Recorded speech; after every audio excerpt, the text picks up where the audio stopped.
Salute to my EBEs once again. Back for another one. Today I'm gonna talk about why people need to stop slandering Brother Polight for having 4 wives and courting 2 more. Right? I mean, because y'all don't know y'all divine history of why men are naturally seeking out more than one woman. Right? Y'all just think it's them being unfaithful, or you think it's them just being disloyal to the woman, when really it has to do with how we were brought into this world. Alright? Like when they say God created all physical man, they created himself, that's false. Because God by default is 3 things. Extraterrestrial, so anything he creates, he's outside of it. So he's outside of the planet while he created it. God by default is selfish, believe it or not, because God created man under his likeness, under his image only. His one consciousness is where everything stems from. So everything is in God's perspective and nothing else. No assistance, no anything, only from his perspective. So God only wants you to be in his likeness. So that means he's naturally, by default, he's selfish. And 3, he's not constrained by his three main categories of manifestation, which is for us to live by time, matter, and space. He's not constrained by past, present, and future. You know, he can alternate realms to whatever his pleasing is. He's not constrained by matter, length, width, and height. You know, he's formless, like space is formless. And space, solid. Well, now space is length, width, and height. He's not constrained by that. Matter is solid, liquid, gas. He's not constrained by that because he's usually in it beyond the gaseous state, beyond our interpretation. That's why he put the sun here, and the sun is supposed to be the 3rd dimensional God for each of the planets to perceive as a medium to the Creator. Okay? But we're going to say trillions of years ago, around a time where there wasn't any beings dwelling on the planets yet, physically. They were just God and his other extraterrestrial gods that he created directly in his image to be procreative like he was. That was his natural subconscious intention. So he gave all these beings free will to create planets and solar systems however they pleased.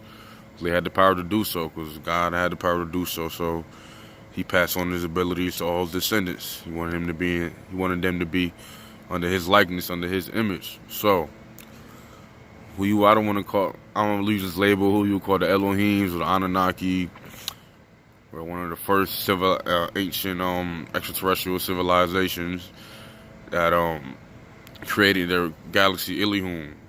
Since they had free will, this galaxy Ilium had 3 suns and 38 moons. We're gonna focus more on the suns though. The suns were named Utu, Shamash, and Apsu.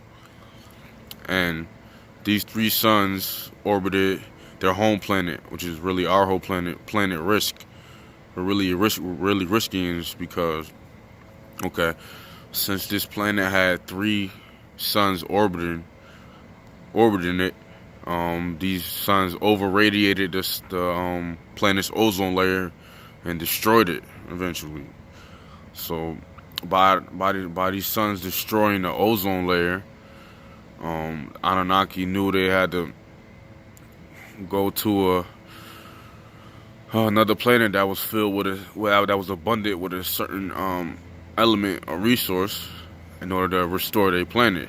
So of course they had radar scanning, coding in the astral plane. That was probably in their physical composition, or within the spaceship that they traveled in, which is really Planet Nibiru.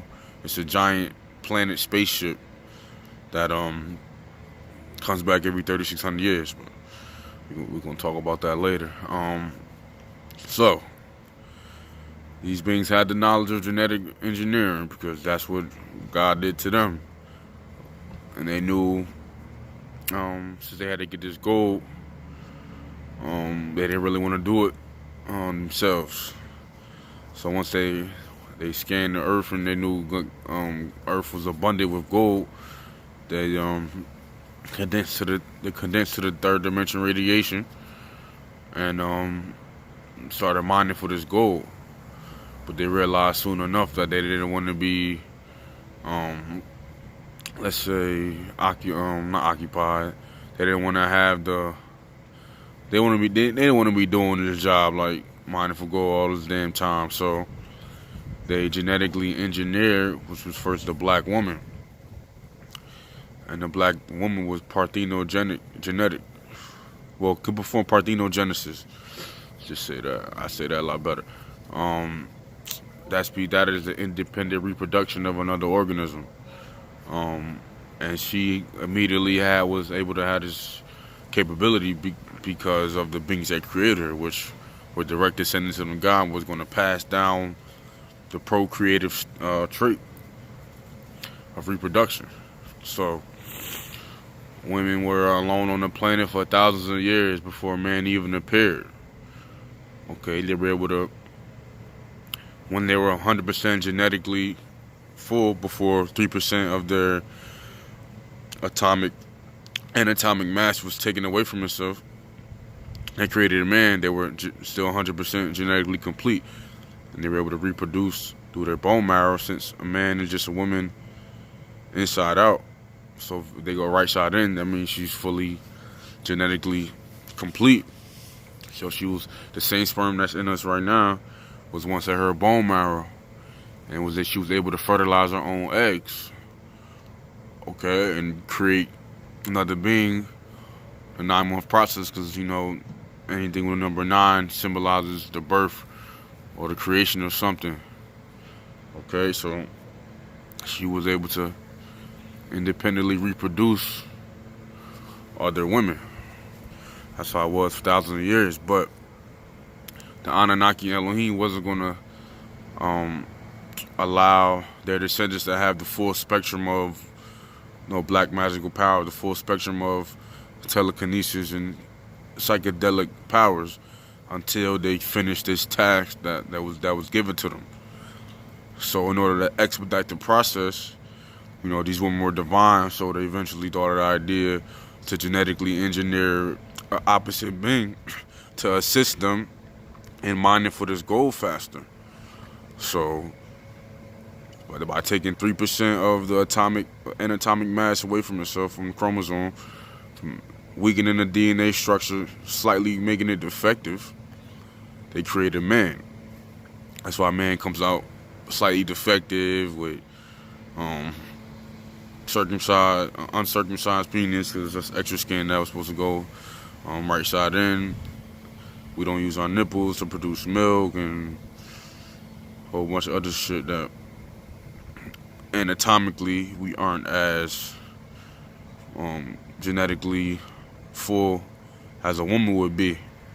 So they created an opposite being that would be more physically stronger than them, because they were more psychic and emotionally strong. Emotions are just energy and motion. Emotion doesn't make you weak. There's any energy you feel from any electromagnetic spectrum of any being on the planet, any celestial body in the cosmos, that's energy and motion. That's your emotions. Alright? So they were more prone to psychedelic telekinetic abilities to when they were navigating any environment. They created a being that would be more physically stronger than them to help them mine this gold faster. And that's why women to this day are called gold diggers. They originally genetically engineered man to dig gold for them, to expedite the process, to quickly, so the Anunnaki could quickly heal their planet with this gold, so they could get their psychedelic and telekinetic powers that Anunnaki promised them after the task was done. So naturally, if there were thousands of women on the planet at first, then the man was finally created. There was a low ratio of men to women. So these women had to gather up and didn't mind being just with one man to be multiple of them, because they wanted to find this. There was this newfound thing called sex when man was first genetically engineered. So since they wanted to have this newfound thing called sex, they didn't mind bundling up with one man because there was a very low count of men. Okay, even to this day, it's still a lot more women on the planet than there is men. That's the original explanation of why it's like that. Okay, that's why I call y'all gold diggers. Y'all always trying to get somebody to dig gold for y'all. Y'all always trying to get somebody to make money for y'all. Okay, that's where that phrase came from. All right. So yeah, stop slandering my man. He just doing what's naturally in our DNA codons. It was done in ancient Egypt. It should still be legal here. All right. Let me see y'all later.